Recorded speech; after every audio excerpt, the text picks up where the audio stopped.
در صحیح بخاری و مسلم از حدیث اسامه بن زید رضی الله عنهما آمده است که وقتی که دختر جناب رسول الله صلی الله علیه وسلم خبر فرستاند که پسرش وفات کرده ایستاده است، یعنی نبیره پیامبر صلی الله علیه وسلم، جناب رسول الله صلی الله علیه وسلم چی گفتند وقتی که این خبری مصیبت را شنیدند؟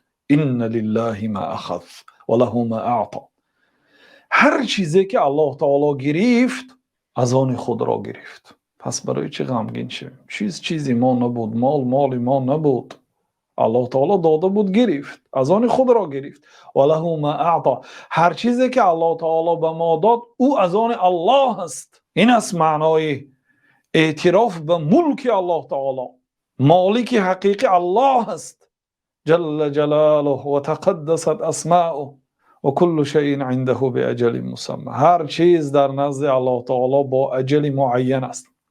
هر چیز اجل دارد، وقت و ساعتی فنا شوی و نابود شوی دارد. وقت و ساعتش در نزد الله تعالی معین و معلوم است.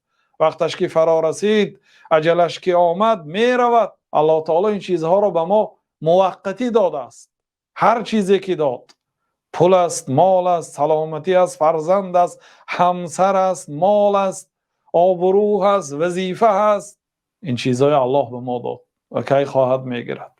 فمرها، رفته دختری مرا امر کنید، فلتصبر ولتحتسب، صبر کند و از الله تعالی اجر و ثواب را امیدوار شود به این مصیبتش. یعنی وقتی که به سری بنده مصیبت می آید، بنده باید صبر کند. صبر معنایش این است که خودداری کند.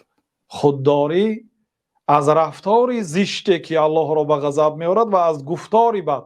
زبانش غیر سخنی که الله تعالی را راضی می کند دیگر کلمه را به زبان نآورد، تلفظ نکند و اعضاهایش هم یگان عملی را اجرا نکند که غضب الله تعالی را می آورده باشد. این صبر است. خودداری کند و تحتسب، اجر و ثواب امید کند. خلاصه برادرای عزیز، وقتی که بر سری بنده مصیبت می آید، بنده باید صبر کند. این واجب است. صبر کردن فرض است، حتمی است. صبر کردن یعنی خودداری کردن.